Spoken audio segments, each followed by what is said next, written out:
at Boston Children's Hospital, and he'll be presenting a case on DVT thrombectomy in a pediatric patient, and this is under the mentorship of Dr. Rush Tuning. Dr. Liu. All right, everyone. Hello and welcome. Thank you for the introduction, Julie. I'm Angio Club. I'm one of the pediatric IR fellows at Boston Children's, and my case will be on a very interesting case of an endovascular thrombectomy in a right lower extremity DVT in an otherwise healthy teenage girl. So just brief history: 16-year-old presenting from outside hospital with 1 week of right lower quadrant abdominal pain. So initially imaging was obtained as is commonly done for a pediatric population presenting with right lower quadrant pain for appendicitis. This is her history, otherwise healthy. Really only pertinent history is starting oral contraceptives about 5 months prior. So here is a right lower extremity venous Doppler ultrasound. Images just showing sort of this extensive clot in the common femoral vein, greater saphenous vein, and also in the femoral vein, extending all the way down. And here is the outside CT images, initially obtained to evaluate for appendicitis, incidentally finding our near-occlusive thrombus extending from the right common iliac vein into the IVC. And here is an image of the long basis, figure 2, with subsegmental P in the right lower lobe. So because of these findings, patient was transferred to Boston Children's for management. So starting with initial medical management with hematology, placing the patient on therapeutic anticoagulation with stable respiratory rate, SpO2, and heart rate. This is just a little quick protocol that our hematology service likes to use. And then brought into our IR suite from thrombectomy shortly after admission. So these two figures, figure 1, basically showing venography, showing abrupt cutoff at the distal femoral vein. And then here, sort of further up, venography showing essentially occlusive thrombus in the main deep venous system of the right lower extremity with some opacification of collateral vessels.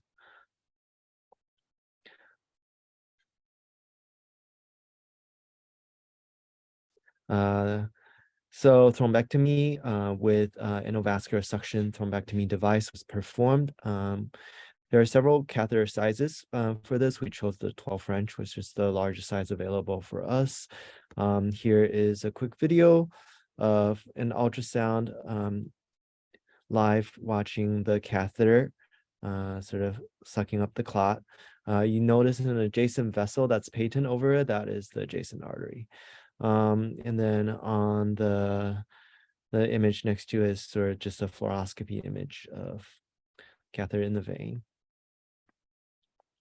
And then post thrombectomy, we have venography of the leg and upper thigh slash pelvis, showing resumption of flow patency within the right lower extremity deep venous system, emptying into the IVC. However, as you can see here, there is still a persistent filling defect where the right common iliac vein empties into the IVC. So this was noted. So we proceeded with clot maceration using balloon venoplasty. Here is an image of post balloon venoplasty venography. Here you can see a persistent smooth filling defect still right where the common iliac vein empties into the IVC. And here is just a quick image of our balloon inflating with this sort of smooth indentation persistently, despite multiple attempts at maceration. But eventually because we were able to obtain a certain amount of patency We sent the patient back up to the floors where she was treated up to therapeutic levels with Lovenox and then eventually discharged. So due to the concern with this filling defect, we're kind of concerned about either wall adherent clot that we were unable to clear, or if there could have been some kind of extrinsic mass compression. So those were our initial thoughts. So patient was discharged home and then had a follow-up ultrasound 2 weeks after that basically showed reaccumulation of extensive thrombus in her right lower extremity venous system. And that both that and our venographic findings triggered re-review of imaging during the time period that she was sent home. And we found that there was actually a duplication of the right common iliac vein where it duplicates and then joins back together, essentially forming a ring around the right common iliac artery. So patient was brought back from thrombectomy, repeat thrombectomy. This time we accessed the right IJ instead of going from the right lower extremity. This way to better facilitate suction thrombectomy for the IVC clot. Also allows us to leave an infusion catheter overnight with increased patient comfort.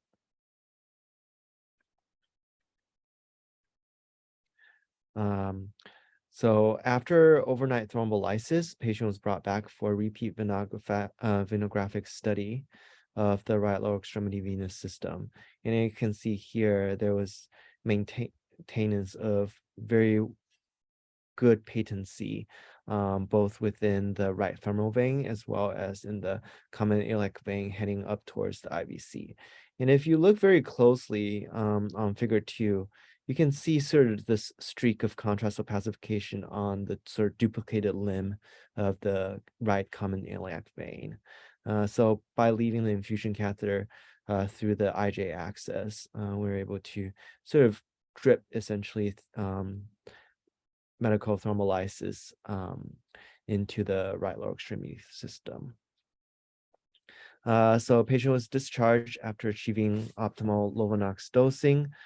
And on follow-up 2 weeks after that, she had essentially patency of her entire right lower extremity deep venous system.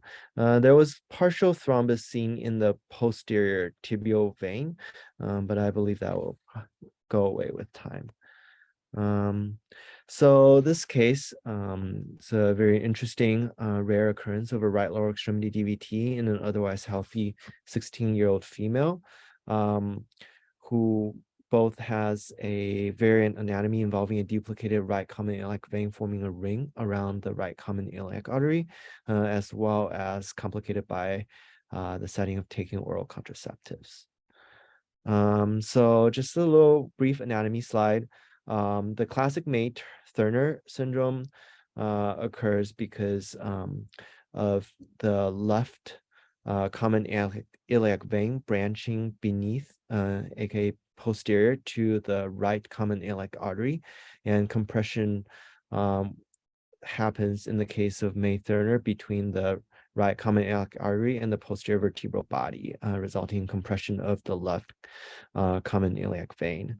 In our case, based on the CT scan, the patient actually has her left common iliac vein branching anterior to the right common iliac artery. So her left venous system is pretty safe. However, she does have sort of this vascular ring with the duplicated right common iliac vein coursing both posteriorly and anteriorly around the right common iliac artery. So this brings up several interesting points of consideration and for discussion is in the setting of isolated right lower extremity venous thrombus, these cases are very rare. So beyond the common risk factors, there should be evaluation for other possible underlying causes.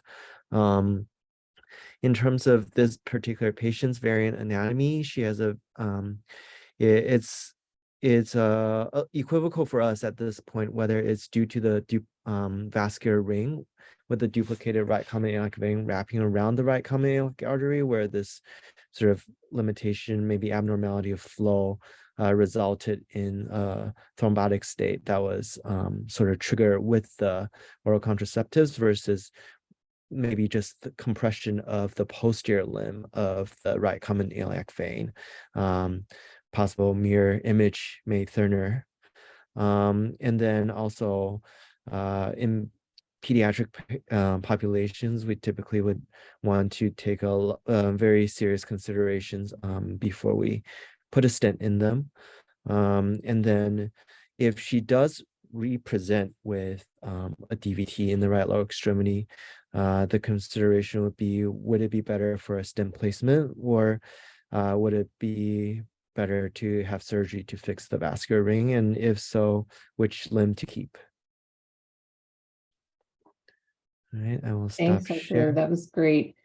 Great presentation. And I think that variant anatomy is an argument for the CTV. And so one of my questions, actually, Dr. Tuning, you answered it in the chat already, was the use of IVUS, which I think is very hard to see those almost like a fenestrated vein. At that point, it's like a very short segment of duplication. But would you get a CTV in all of these patients? They are pediatric. I know you guys have a whole different approach, and obviously Alara. So would all of these patients have gotten a CTV at BCH? That's a very good question.